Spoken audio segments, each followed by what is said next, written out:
যার মধ্যে তিনটি বদ অভ্যাস বাজে গুণ আছে, বুঝতে হবে পাকা জাহান্নাম। কটা কটা? আমার কথা না, আবার বলছি, ওয়াল্লাকাদ দারানা লিজাহান্নামা কাসীরাম মিনাল জিন্নি ওয়াল ইনস। আল্লাহ বলছেন অবশ্যই মানুষ এবং জিনদের মধ্য থেকে বিশাল একটা সংখ্যক, বিশাল একটা শ্রেণী, বিশাল একটা পপুলেশনকে জাহান্নামের জন্য বানিয়েছি।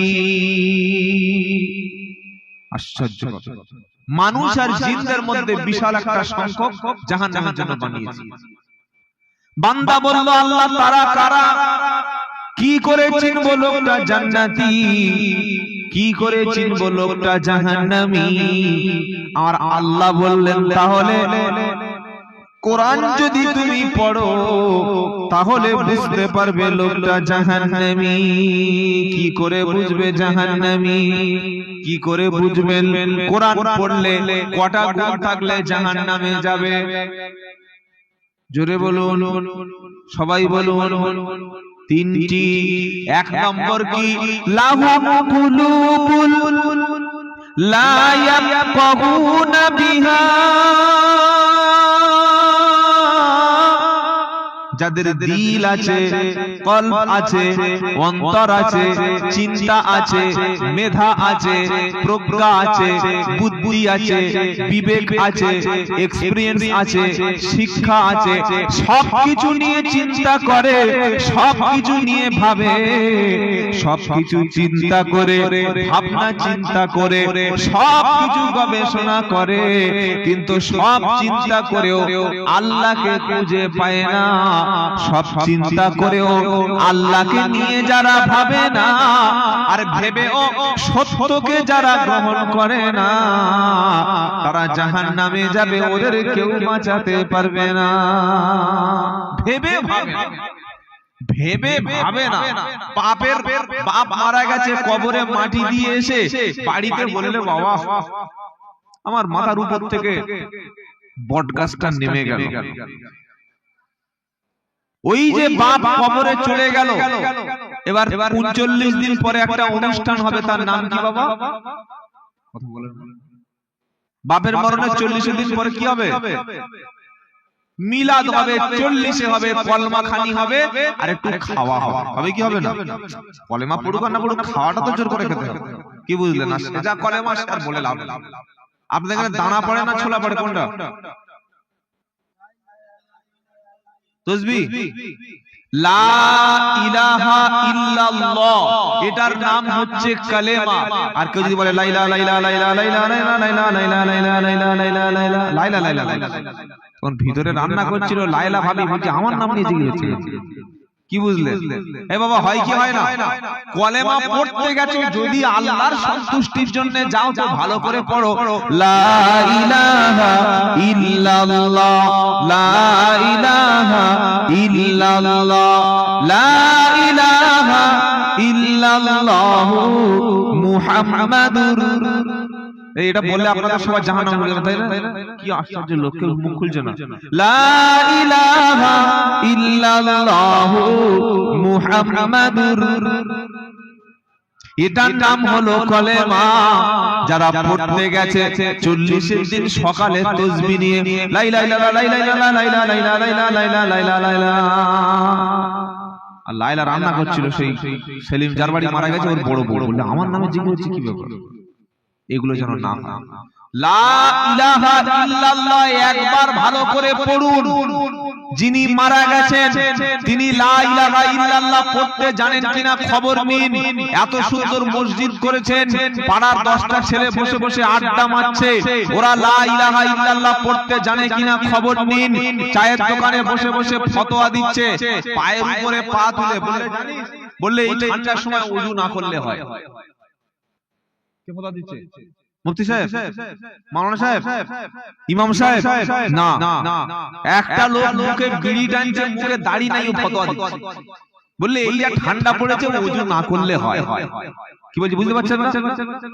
সেদিন বাঁকুড়ায় একটা ফকির আছে, ফকিরি মতবাদের লোক। উনি দেখলাম ওনার মুরিদরা সব বললো ভণ্ড পীর, হাক্কানি পীর নয়, ভণ্ড। মানুষের রুজি রুজি খায়, অথচ সত্য কথা প্রকাশ করে না। তো বললে হুজুর আমাদের পীর সাহেব শিক্ষা দিচ্ছে যে পেশাব করে পানি নেওয়ার দরকার নাই। আস্তাগফিরুল্লাহিল আযীম। বললে কেন? বললে পেশাব করে পানি নেওয়া মানে একটা বাজে ব্যাপার। বললাম কেন, কারণটা কি? বললে ইমাম হোসেন রাদিয়াল্লাহু তাআলা আনহু কারবালার ময়দানে এই পানির জন্য শহীদ হয়ে গিয়েছিল, আর সেই পানি ওই জায়গা দেবো? কত বড় হারামি চিন্তা করো। আচ্ছা এইসব কথা মানা যাবে? কি বলছেন? তাহলে আপনাকে লা ইলাহা ইল্লাল্লাহ যেটা বলছেন না, ওটা অন্তর থেকে হচ্ছে কিনা দেখতে হবে। মান ক্বালা লা ইলাহা ইল্লাল্লাহ ফাদাখালাল জান্নাহ। কোন ব্যক্তি যদি জীবনে একবার লা ইলাহা ইল্লাল্লাহ পড়ে, এই কলেমাটা মুখ দিয়ে পড়বে, অন্তর থেকে সে অন্তরে এবং মুখে দুটো যখন মিলে যাবে, জবান দিয়ে লা ইলাহা ইল্লাল্লাহ পড়বে, অন্তরে লা ইলাহা ইল্লাল্লাহ বিশ্বাস করবে, ফাদাখালাল জান্নাহ, ওই ব্যক্তি হলো জান্নাতি। সুবহানাল্লাহ। সকলে এখন বলার দরকার নেই, আর একটু ভালো ঠান্ডা পড়ে তবে বলবো। জোরে বলুন না সুবহানাল্লাহ। তাহলে জীবনে একবার লা ইলাহা ইল্লাল্লাহ পড়লে জান্নাতি। যে লোক মারা গেছে 40 দিন মিলাদের দিন 1,24,000 বার কলেমা হলো, অথচ লোকটা জীবনে কলেমা উচ্চারণ করতে পারত না। ওটা নিয়ে মহল্লার লোক কোনদিন ভাবেনি, ভাবার সময় নেই। যেহেতু এখন গরু জবাই হয়েছে, এবার ভাববো নাকি ও বাবাজিরা, আল্লাহ ভাই, আপনার ছেলে মাধ্যমিক পরীক্ষা দিয়ে বাড়িতে বসে আছে, হাত দুটো ধরুন, পা দুটো ধরুন, মসজিদে ইমাম সাহেবের কাছে 2 থেকে 3 মাস মাগরিবের পরে কিংবা আসরের পরে ইমাম সাহেবের হাতে 1000 খানেক টাকা দিয়ে বলুন, মাওলানা আপনি যেমন কোরআন পড়ছেন আমার সন্তানটাকে সেইভাবে কোরআন শিক্ষার ব্যবস্থা করুন।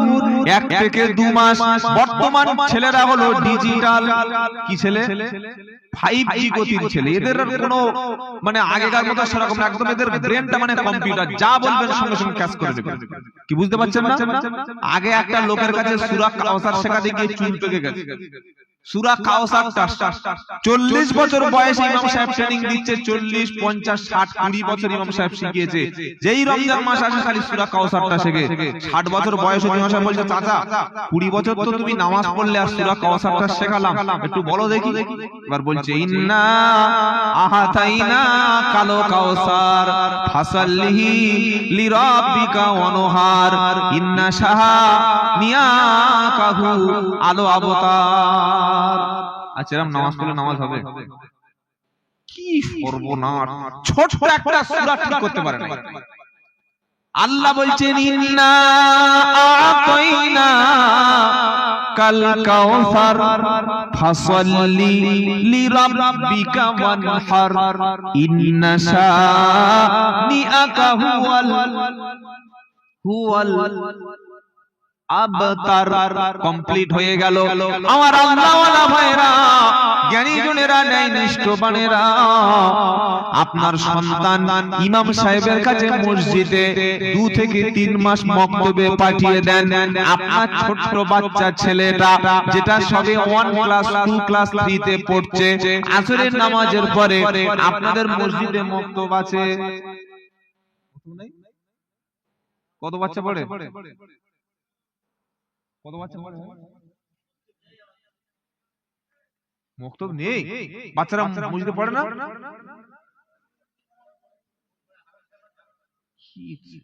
এটা কি তাহলে বাচ্চারা শেখে করতে করতে? সর্বনাশ, কি সর্বনাশ আপনারা করেছেন। কে আপনাদের এত রাত ফাঁসে জমা দিতে বলে? ইস, কি ক্ষতি করছেন আপনার বাচ্চারা, বুঝতে পারছেন কি বক্তব্য করবো। একটা ছোট্ট মাসুম বাচ্চা, ও ঘুম থেকে উঠে আগে কোরআন শিখবে, ও আগে নামাজ শিখবে, আগে রোজা শিখবে, আগে দিন শিখবে, আগে ইসলাম শিখবে। ওর হাতে ঘুম থেকে উঠে বাবা বলছে, এনে মোবাইল, মোবাইল দেখছেন, এই ছেলে বড় বাবার ভাত দেবে, এই ছেলে তো গাঁজা খাবে, এর বউ তো সুদের টাকা পাঠাবে, ও তো মিথ্যা কথা বলবে, ও তো দাড়ি চাঁচবে, ও তো বাপের বুকের উপরে বসে হেসো দিয়ে জবাই করবে। করবে কি করবে না?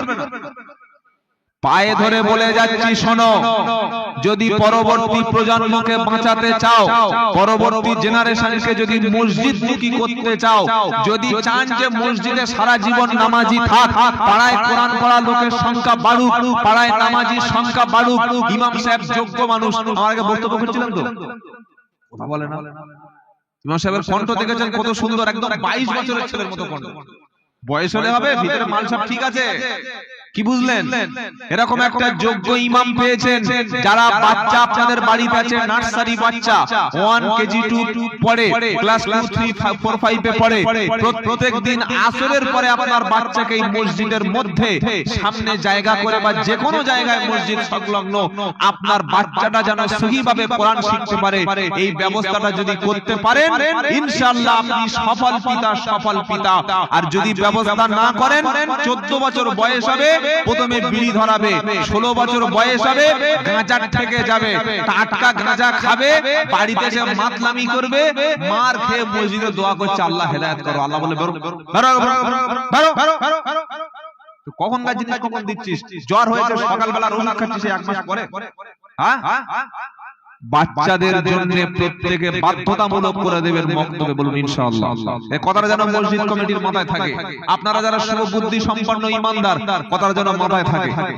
আর যারা বয়স্ক ব্যক্তি, চায়ের দোকানে মাগরিবের নামাজের পরে যে গীবত, যে আলোচনা হয়, একটা মানুষ জাহান্নামে যাওয়ার জন্য যথেষ্ট। যদি প্রতিদিন চায়ের দোকানে চা খেয়ে যদি 1 ঘন্টা করে গল্প করে, ওর কিচ্ছু লাগবে না, এমনি জাহান্নামে চলে যাবে।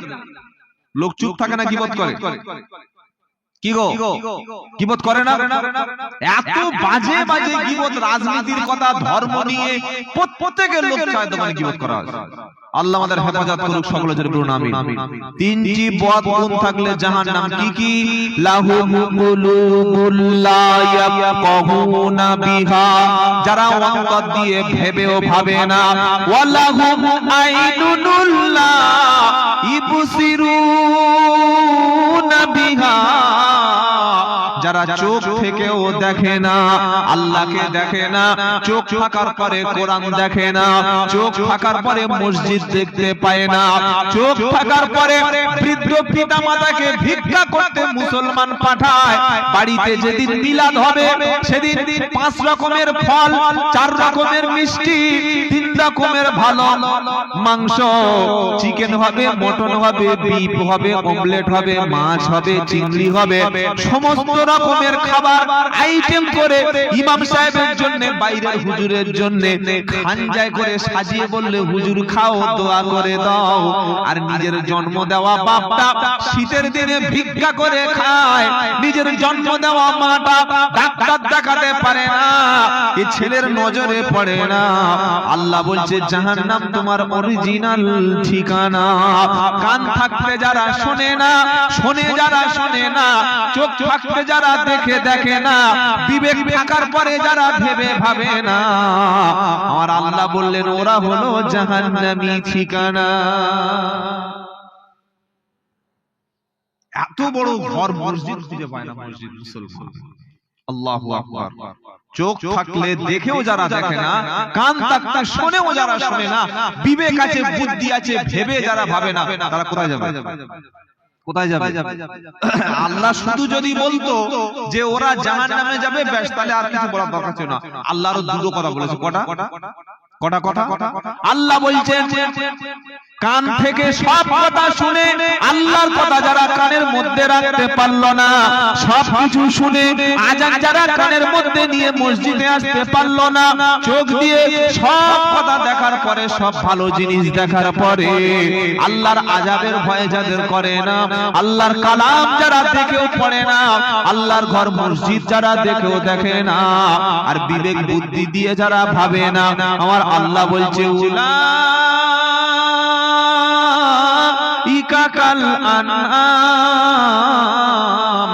ওরা হলো চতুষ্পদ জানোয়ার। ওরা কি?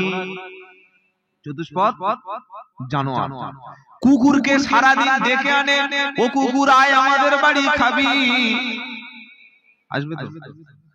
আসবে কি আসবে না?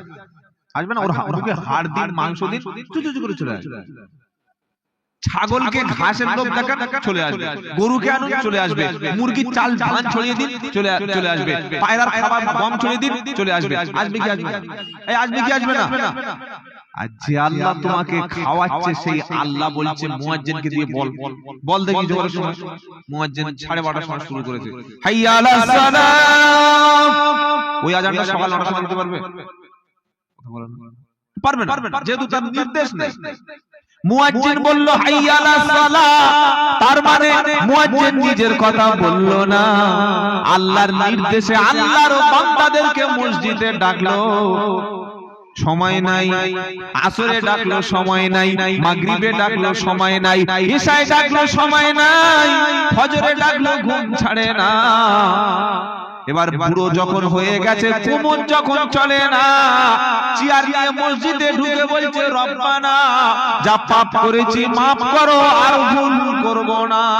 আল্লাহ বলল তো চান্স দিতে তুই আর কি করবি? তোর এখন আর চান্স আছে কি গো? 60 বছর লোক বুড়ো বয়সে সিনেমা দেখতে পারবে? পারবে না। মেয়েদের সাথে জেনা করার সুযোগ, কোমরের ক্ষমতা নেই, কি জেনা করবে? ক্ষমতা নেই, পারবে না। ও মদের আড্ডায় গেলে তোর মদ দিয়ে তুই বললে তো আমাদের কেস হয়ে যাবে, মদও দেবে না। ও তাস খেলতে গেলে কেউ নেবে না, যেখানে যাচ্ছে সব ছাটাই। বুড়ো বয়সে মসজিদে চেয়ার নিয়ে কোমর ভেঙে এক কোণে বসে বসে বলছে আল্লাহ আর করবো না। আল্লাহ বলে যেগুলো করেছি ওগুলোকে প্রায়শ্চিত্ত কর। সেজন্য জ্ঞানীজনেরা, সুধী মানুষেরা, আল্লাহ বলছেন চোখ থাকতে যারা দেখে না, কান থাকতে যারা শোনে না, বুদ্ধি বিবেক থাকার পরে যারা ভেবেও ভাবে না, উলাইকা কাল আনাম, ওরা জানোয়ার, ওরা চতুষ্পদ, ওরা কুকুর, ওরা শূকর, ওরা অমানুষ, ওরা জানোয়ার, ওরা পশু। শুধু এইটুকু বলে আল্লাহ ছেড়ে দেয়। ওইটুকু বলে আল্লাহ, এই সব কারা গো বাবা, কারা এসব কারা? ওই শ্রেণী যেটা বললাম, আর ওই শ্রেণী বুঝে না। আল্লাহ শুধু যদি বলতেন উলাইকা কাল আনআম, কান থাকতে যারা শুনে না, চোখ থাকতে যারা দেখে না, ওরা আনআম চতুষ্পদ জন্তু যদি আল্লাহ বলতো তাহলে আমি বলতাম না। এটা বলার পরে আল্লাহ বলছেন বাল হুম আদাল, বরং জানোয়ারের চাইতে আরো নিকৃষ্ট, আরো খারাপ। কে বলছেন? আল্লাহ। জানোয়ারকে খাবার দিয়ে ডাকলে চলে আসে, কুকুরের মাংসের লোভ দেখালে চলে আসে, ছাগলের খাবার দিলে চলে আসে, হাঁস মুরগি গৃহপালিত প্রাণীর মুখে খাবার দিলে চলে আসে। যে আল্লাহ বান্দাকে খাওয়া দিচ্ছে, রুজি দিচ্ছে, সেই আল্লাহ ডাকছে, আল্লাহর ঘর পর্যন্ত যায় না। বুঝতে হবে এটা জানোয়ারের চাইতে ফার্স্ট ক্লাস জানোয়ার, আর জানোয়ারের ঠিকানা হলো জাহান্নাম। তিনটে গুণ যেন না থাকে।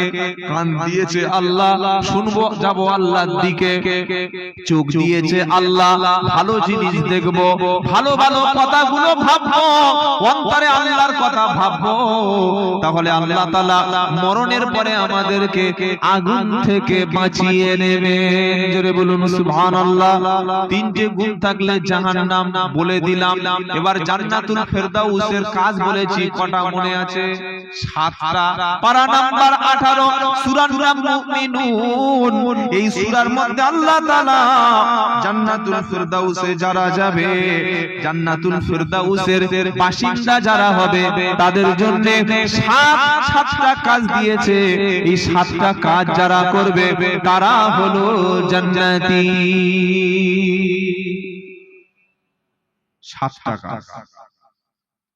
যতগুলো জান্নাত আছে তার মধ্যে জান্নাতুল ফেরদাউস হলো সবচেয়ে উচ্চ জান্নাত। বলুন সুবহানাল্লাহ। আল্লাহর নবীজি যখন দোয়া করতেন, বাবা আমরা দোয়া করি কি করি না? দোয়া করি, আল্লাহ আমাকে জান্নাত দাও, আল্লাহ আমার কবর আযাব maaf করে দাও, আল্লাহ আমার বিপদ আপদ থেকে বাঁচিয়ে নাও। বলি কি বলি না? বলি। আল্লাহর নবী সাল্লাল্লাহু আলাইহি ওয়াসাল্লাম যখন দোয়া করতেন তখন জান্নাত চাইতেন।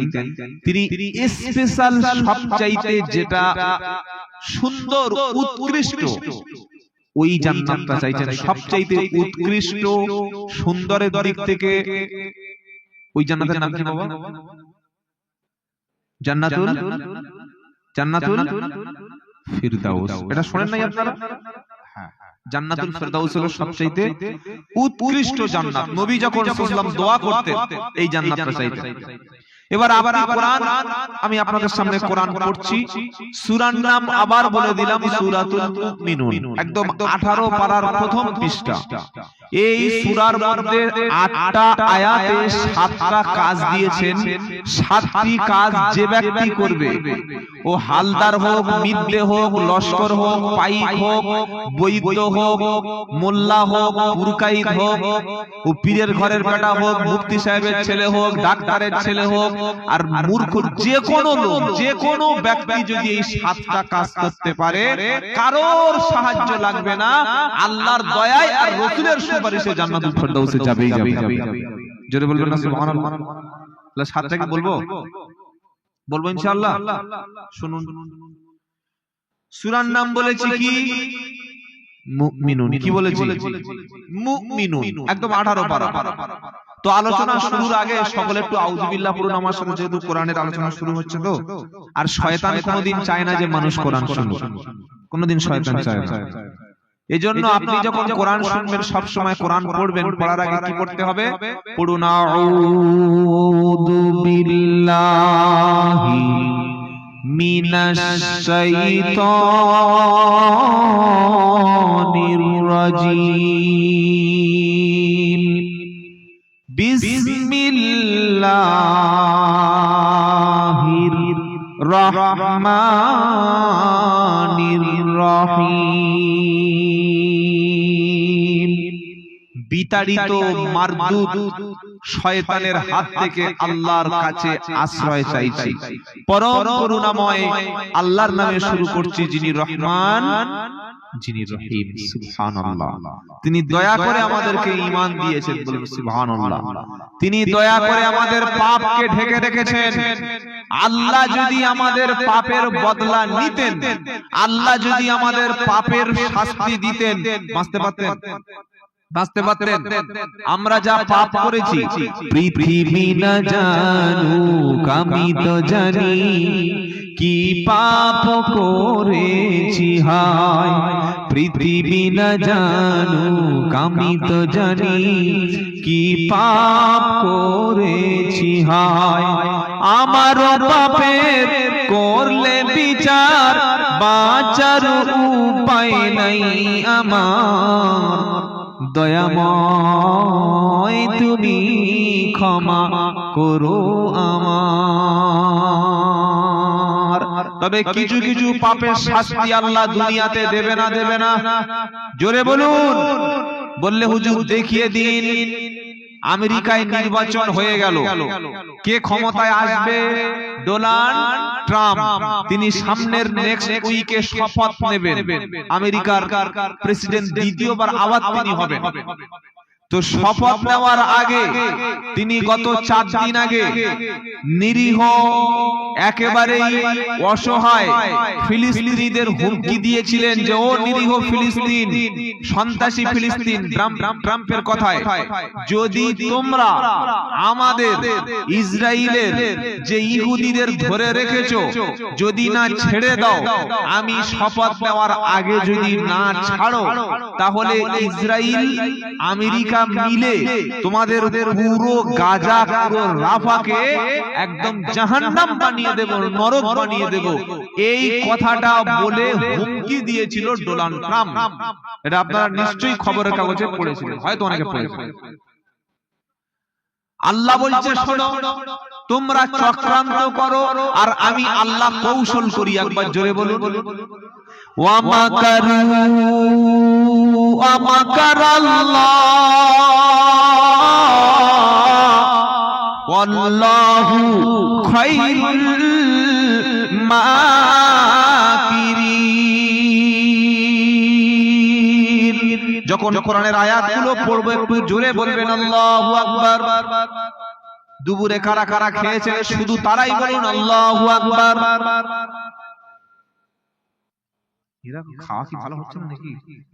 আর আমি এসেছি, খাওয়া দারুণ। আমার মামুনুল ভাই, উনি একটা লোক সত্যি।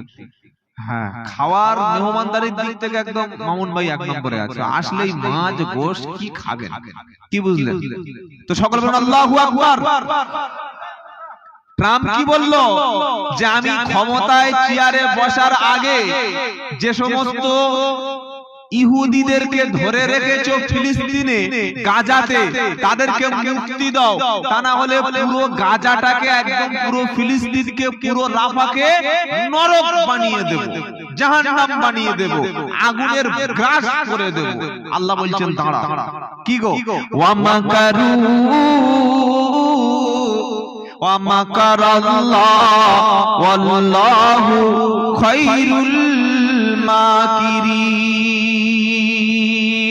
আল্লাহ বলছেন শোনো, তোমরা করো চক্রান্ত, আমি আল্লাহ করি কৌশল। জোরে হবে না? তোমরা কি করো? কাফেররা কি করে? হ্যাঁ, চক্রান্ত করে। ওয়া মাকারু, তোমরা চক্রান্তকারী, আমি আল্লাহ কৌশল করি।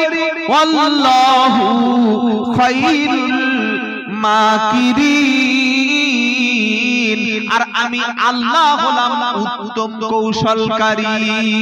জোরে বলুন। বললে হুজুর কি কৌশল? আর একটা আয়াত চলুন পড়ি, পারা নাম্বার 30 সূরা নাম তারিক, শেষ আয়াতের আগের অংশটুকু, ইন্নাহু ইয়াকিদুনা কাইদা ওয়া আকিদু কাইদা ফামাহিলিল কাফিরিনা আমহিলহুম রুকাইদা। সুবহানাল্লাহ বলার দরকার নেই, জোরে বলুন না, আরো জোরে, আরো জোরে। কি সুন্দর কথা আল্লাহ বলছেন, কি বলছেন? ইন্নাহুম ইয়াকিদুনা কাইদা ওয়া আকিদু কাইদা ফামাহিলিল কাফিরিনা আমহিলহুম রুয়াইদা। আল্লাহ বললেন তারাও ষড়যন্ত্র করে। কারা? এই যে সারা পৃথিবীতে যত অশান্তির পিছনে দায়ী হচ্ছে ইহুদি আর খ্রিস্টানেরা। বলে হুজুর কি বলছেন? ইরাক, আফগানিস্তান শেষ করলো কারা? এই আমেরিকা। এই গাজাটাকে এত মরণাস্ত্র দিয়ে, এত বড় বড় বোম, পরমাণু অস্ত্র দিয়ে, এত বড় বড় রকেট লঞ্চার দিয়ে পুরো গাজাটাকে একদম ধ্বংস করে দিয়েছে কে? এই আমেরিকার সাহায্য দখলদারি ইহুদিরা করে দিয়েছে। আজকের 1.5 বছর ধরে যেটা তারা অস্ত্র দিয়ে লক্ষ লক্ষ বিলিয়ন ট্রিলিয়ন টাকা খরচ করে গাজা রাফাকে মাটির সঙ্গে মিশিয়ে শেষ করে দিয়েছে, মাত্র 3 দিন ক্যালিফোর্নিয়ায় যে আমেরিকায় যে দাবানল থেকে আগুন ছড়িয়েছে, 3 দিনেই সব শেষ। দেখেন নাই আপনারা? এসব খবর রাখেন না? কি সর্বনাশ! কোথায় বক্তব্য দরকার নেই বাবা, আমি আমার দোকান বন্ধ করে দিই। কি গো দেখেন নাই? 3 দিনের দাবানলে আগুনের ঝড়ের গতিবেগ ঘন্টায় 102 কিলোমিটার। অবাক হয়ে যাবে। আমেরিকার ক্যালিফোর্নিয়া, যেখানে বড় বড় যত সিনেমার আর্টিস্ট, যত বড় বড় সিনেমার আর্টিস্ট গুলো সব সেখানে দামি দামি দামি দামি বাড়ি। 3 দিনের আগুনে জ্বলে পুড়ে সব শেষ। 30,000 হেক্টর জমি, 30,000 একর জমি পুরো পুড়ে শেষ হয়ে গিয়েছে। 1 লক্ষের বেশি মানুষ তারা গৃহহীন। কোটি কোটি টাকার মালিক ছিল 3 দিন আগে। দামি দামি গাড়িগুলো পুড়ে চিংড়ি হয়ে গেছে, দামি দামি বিল্ডিং গুলো সব শেষ। এখন উপর থেকে দেখবেন স্যাটেলাইটে মনে হয় শুধু ছাই আর ছাই, কিচ্ছু দেখা যায় না। সে আগুন আজও পর্যন্ত কন্ট্রোলে আনতে পারেনি। আল্লাহ বলছে শোনো আমেরিকা, তোমরা নিরীহ মানুষদেরকে উপর থেকে বোম্বিং করেছো, ফিলিস্তিনি নিরীহদেরকে যারা অপরাধী তাদের মারো, অসুবিধা নাই। নিরীহ শিশু, নিরীহ নারীরা যারা ঘরের কোণে আশ্রয় নিচ্ছে, তোমরা এয়ার ফোর্স ব্যবহার করে প্লেন থেকে বোম্বিং করে মাটির সঙ্গে ধূলিসাৎ করে দিয়েছো। লক্ষ লক্ষ শিশু তারা আজকের কবরে চলে গেছে, জান্নাতের ফুল হয়ে গেছে। 1.5 বছর ধরে তোমরা বোম্বিং করছো। আল্লাহ বলছেন কোটি কোটি টাকা খরচ করেছো, আর আমি শুধু বলেছি কোন। কি বলেছি? কি বলেছি? ইদা কাদা আমরান ফাইন্নামা ইয়াকুলু লাহু কুন ফায়াকুন। আল্লাহ যখন কোনো কিছু করার সিদ্ধান্ত করেন খালি বলেন কোন। কি বলেন? কোন, সঙ্গে সঙ্গে হয়ে যায়। এত প্রচন্ড আগুন, কোন ফায়ার সার্ভিস এমনকি প্লেন থেকে হেলিকপ্টার করে পানি নিক্ষেপ করা হচ্ছে, আরো বিভিন্ন এমন কিছু দিচ্ছে আগুন নেভানোর জন্য, আরো আগুন ছড়িয়ে যাচ্ছে। আল্লাহর মার দুনিয়ার বাইরে, আল্লাহ ছাড় দেয় কিন্তু ছেড়ে দেয় না। আর একটা আয়াতে আল্লাহ বলছেন ইন্না বাতশা রাব্বিকা লাশাদীদ, আল্লাহর ধরপাকড়টা খুব মজবুত। কি বলছি বুঝতে পারছেন? পাপ করার পরে আল্লাহ ছাড় দেয় কিন্তু ছেড়ে দেয় না। আল্লাহ সুযোগ দেয়, দেখি বান্দা কত দূর যায়, দেখি বান্দা কত দূর যায়, দেখি কত দূর যায়। আল্লাহ যখন তখন ধরে না, আর ধরে যখন তখন। ইন্না বাতশা রাব্বিকা লাশাদীদ, আল্লাহর আযাব বড় পাকড়া, ওটা শক্ত।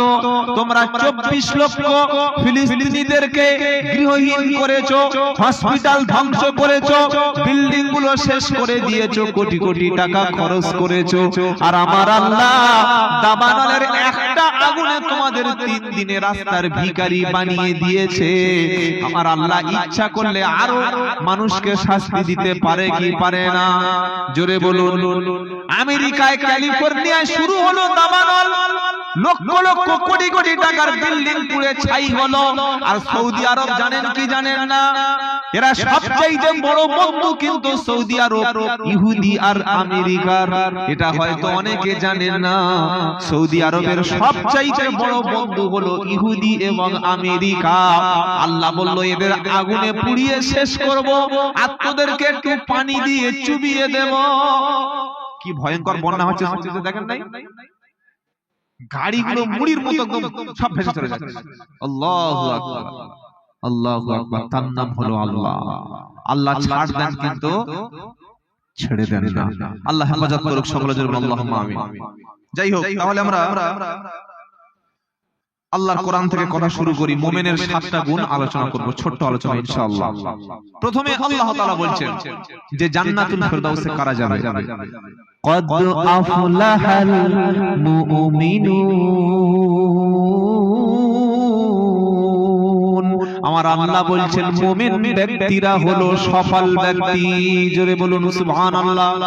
সফলকে, যার চাকরি আছে, ঘর আছে, বিল্ডিং আছে, বালাখানা আছে, জমি জায়গা আছে, সম্পদ আছে, ও ভাবছে দুনিয়াতে আমি দামি ঘর বানিয়েছি, আমার 2 ছেলে চাকরি, মেয়েটা প্রতিষ্ঠিত ছেলের সঙ্গে বিয়ে দিয়েছি, জমি আছে, জায়গা আছে, 2 তলা বিল্ডিং বানালাম, আর প্রত্যেক রুমে আমি একটা এসি নিয়ে নিলাম, ঘরের মধ্যে সুন্দর ফার্নিচার রয়েছে, ব্যাংকে এত টাকা রয়েছে, বছরের পর বছর, বছরের পর বছর বসে খাবো, আমি কিন্তু সফল। আমার আল্লাহ বলল না, কোটি কোটি টাকা, কোটি কোটি টাকার সম্পত্তি, নেতৃত্ব, এমএলএ, এমপি, মুখ্যমন্ত্রিত্ব, প্রধানমন্ত্রিত্ব সবকিছু তুমি পেয়েছো, কিন্তু তুমি ঈমান আনতে পারোনি, তুমি কিন্তু সফল নও। সফলকে কদ আফলাহাল মুমিনুন, সফল হলো সেই ব্যক্তি ভিখারির বেশে থাকে, ভাড়ার ঘরে থাকে, অথচ ঈমান আছে পরিপূর্ণ, ওই ব্যক্তি হলো সফল। জোরে বলুন। কেন জানেন? জমি জায়গা, সম্পত্তি, মাল, চাকরি বাকরি, এগুলো মরণ পর্যন্ত কাজে লাগবে, মরণের পরে কোনো কাজে। আমাদের প্রধানমন্ত্রী মনমোহন সিং কদিন আগে মারা গেছে, এখন কবরে যাওয়ার পরে ফেরেশতারা বলছে মনমোহন বাবা ওঠো, বলে এক্স প্রধানমন্ত্রী। ফেরেশতা বলবে ঠিক আছে শুয়ে পড়ো, ছেড়ে দেবে তো? প্রধানমন্ত্রী ছাড়বে না? এক্স প্রধানমন্ত্রী গো, চারটিখানি ব্যাপার নয়, ছাড়বে।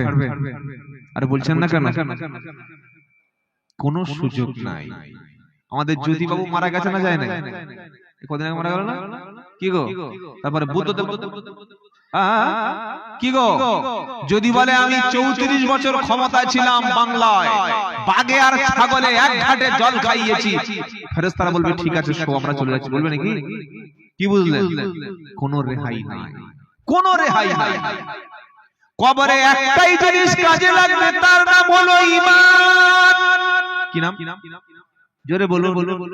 লোকটা হয়তো প্রধানমন্ত্রী পাইনি, মুখ্যমন্ত্রী হতে পারেনি, এমএলএ হতে পারেনি, এমপি হতে পারেনি, গ্রামে কেউ চেনে না, পাড়ায় কেউ চেনে না, বাইরে কোনো নাম নাই, বাইরে কোনো খ্যাতি নাই, পৃথিবীতে তার কোনো পরিচয় নাই। মাঠের মাঝখানে সারাদিন ছাগল চড়ায়, সারাদিন গরু চড়ায়, পাঁচ ওয়াক্ত নামাজ পড়ে, হালাল খাদ্য খায়, সত্য কথা বলে, বিবিকে পর্দা রাখে, আল্লাহ দেখে ভয় অন্তরে আছে, ওই লোকটার নাম হলো ঈমানদার। ওই ঈমানদার ব্যক্তি প্রধানমন্ত্রীর চাইতে, মুখ্যমন্ত্রীর চাইতে, এমএলএ এমপি রাষ্ট্রপতির চাইতে কোটি কোটি টাকা আছে, সম্পদ আছে, জনগণনার মধ্যে সবচাইতে বেশি পপুলেশন তার সাথে আছে, সব থাকার পরে যদি ঈমান না থাকে আখিরাতে ছাড় পাবে না। আর ঈমান যদি সামান্য পরিমাণ ঈমান থাকে আখিরাতে আল্লাহ তাআলা তাকে সফল বলে জান্নাত দিয়ে দেবে। বললে হুজুর কিয়ামতের দিন তাহলে এরা কি বলবে? আল্লাহ পাক বলছে ইন্নাল্লাযীনা কাফারু ওয়া মাতু ওয়া হুম কুফফার ফালাই ইকবালা মিন আহাদিহিম মিলউলিল আরদি দাহাবা ওয়া লা বিতাদা বিহি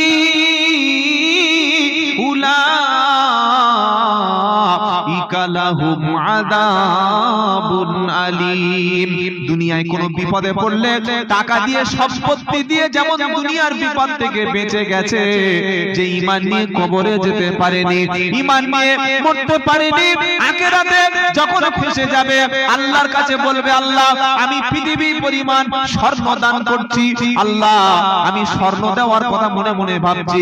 আল্লাহ বললে কাফেররা শোনো, হে অবিশ্বাসীরা শোনো, তুমি যদি ঈমান না নিয়ে মারা যাও, বেঈমান হয়ে মারা যাও, কুফরি অবস্থায় মারা যাও, পৃথিবী পরিমাণ যদি সোনা তুমি দান করো, কিয়ামতের দিন আল্লাহর আযাব থেকে কখনোই তুমি রেহাই পাবে না। কিন্তু সামান্য ছোট একজন গরীব মানুষ, পাড়ায় যার কোনো নাম নাই, খ্যাতি নাই, তার যদি ঈমান থাকে আল্লাহ তাআলা তার জন্য আল্লাহর জান্নাতের ব্যবস্থা রেখেছে। সফল কোন ব্যক্তি? যার মধ্যে কি আছে বাবা? ঈমান আছে। টাকা পয়সা জমি জায়গার গরম দেখিয়ে কোনো লাভ নাই। দুনিয়ায় দেখাচ্ছ গরম, কবরে গেলে ফুল নরম। ওখানে গরমে কাজ হবে না। ডিগ্রির গরম, দাড়ির গরম, হজের গরম, পণ্ডিতের গরম, রাজনীতির গরম, সরকারি চাকরির গরম, অর্থের গরম, কবরে গেলে পুরো ফুল নরম, কোনো গরমেই কাজ হবে না। খালি ঈমান যার আছে, যার মধ্যে আল্লাহর দিকে ভয় আছে, ঈমান আছে, সেই রেহাই পাবে। বলুন সুবহানাল্লাহ। তাহলে সবচাইতে দামি জিনিসের নাম কি? জোরে বলুন ঈমান। ঈমান আসে কি করে? যখন কোন ব্যক্তি অন্তর থেকে পড়ে নেয় লা ইলাহা ইল্লাল্লাহ, এটা জবান দিয়ে উচ্চারণ করে, অন্তরে বিশ্বাস করে, আর ঈমানের উপরে অবিচল থাকে, ঈমানের উপরে মেহনত করে, ঈমানটা টিকিয়ে রাখার জন্য দিন রাত পরিশ্রম করে, আল্লাহর সঙ্গে, ইসলামের সঙ্গে, দ্বীনের সঙ্গে, কোরআনের সঙ্গে সম্পর্ক রাখে, এই রকম ঈমানদার ব্যক্তি মরণের পরে আল্লাহ বলছেন তোর কোনো ভয় নাই, তোর কোনো চিন্তা নাই। সুবহানাল্লাহ বলা দরকার। জোরে বলুন না সুবহানাল্লাহ। আমরা বললাম আল্লাহ আমি পড়ে নিয়েছি লা ইলাহা ইল্লাল্লাহু মুহাম্মাদুর রাসূলুল্লাহ সাল্লাল্লাহু আলাইহি সাল্লাম। আল্লাহ বলল তুমি ঈমান এনেছো? বান্দা বলল হ্যাঁ। আমার আল্লাহ বলল ঈমানদার তুমি যখন ঈমান এনেছো তুমি বলো এবার কোন জান্নাতে যেতে চাও? বান্দা বলল আল্লাহ ঈমান যখন এনেছি আমি সবচাইতে উৎকৃষ্ট জান্নাতে যেতে চাই, ওই জান্নাতের নাম হলো জান্নাতুল ফিরদাউস। আমার আল্লাহ বলছে বান্দা ঈমান যখন এনেছো সাতটা কাজ দিলাম, সাতটা কাজ দিলাম, এই সাতটা কাজ তুমি করা শুরু করে দাও, তুমি মরণের পরে আমারও জান্নাতুল ফিরদাউসে তোমার জন্য ঘর রেডি আছে। বললে কি কি? এবার কোরআন কি বলছে দেখি। কি সূরা আলোচনা করছি মনে আছে তো? কি গো কোন সূরা? ভুলে গেছেন? কারণ মনে নাই কোন সূরা? কোন সূরা? ঈমানদারের সাতটা কাজ, আটটা জান্নাত, কোন সূরা? ঠিক ধরেছে। একটু মাথায় রাখবেন, আমি তো আপনাকে ব্রেনের মধ্যে কথাগুলো রাখার চেষ্টা করছি। সূরার নাম মুমিনুন, কি বললাম বাবা? মুমিনুন। আল্লাহ বলছেন কাজ হলো সাতটা। প্রথম কি? আল্লাযীনা হুম ফি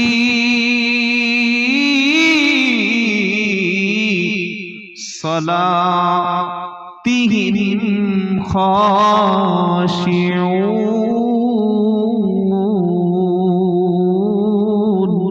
সুবহানাল্লাহ। ফেরদাউসে যারা যেতে চান প্রথম কাজ কি? আল্লাযীনা, যারা সালাতিহিম, আল্লাযীনা হুম ফি সালাতিহিম খাশিউন, যারা খুশু খুজুর সঙ্গে, বিনয়ের সঙ্গে, একগ্রতার সঙ্গে, অ্যাটেনশন দিয়ে, মনোযোগ দিয়ে, মনটা স্থির করে নামাজ পড়ে, এই গুণটা হলো প্রথম গুণ। জোরে বলুন। 40 বছর নামাজ পড়ছে, মসজিদে ঢুকে তারাবির নামাজ হচ্ছে, ইমাম কোরআন পড়ছে 5G গতিতে, আর মুক্তাদি বারবার ঘড়ি দেখছে। আজকে তারাবিটা 1 ঘন্টা নামাজ পড়তে না, ঘড়ি দেখতে এসেছে। কি গো, আছে না নাই? সেজদায় গিয়ে দেখছে ধুলা বালি, ফুদিচ্ছে কেন? না ধুলো কপালে লাগবে। আরে হতভাগা, মসজিদে ধুলো কপালে লাগবে তো সৌভাগ্য। মসজিদের ধুলো কপালে লাগা সৌভাগ্য। তুমি ধুলো ঝাড় দিচ্ছ, কি গো বাবাজিরা? নামাজে দাঁড়িয়ে দাঁড়িয়ে দাড়ি টানিয়ে এরকম করছে, আছে না? নামাজ পড়তে পড়তে মোবাইলে ফোন এসছে, ফোনটা ধরে যাই নামাজ পড়ছে। কি ধরনের নামাজ? আল্লাহু আকবার, আল্লাহু আকবার। আল্লাহ মাফ করে দিক সকলে বলুন।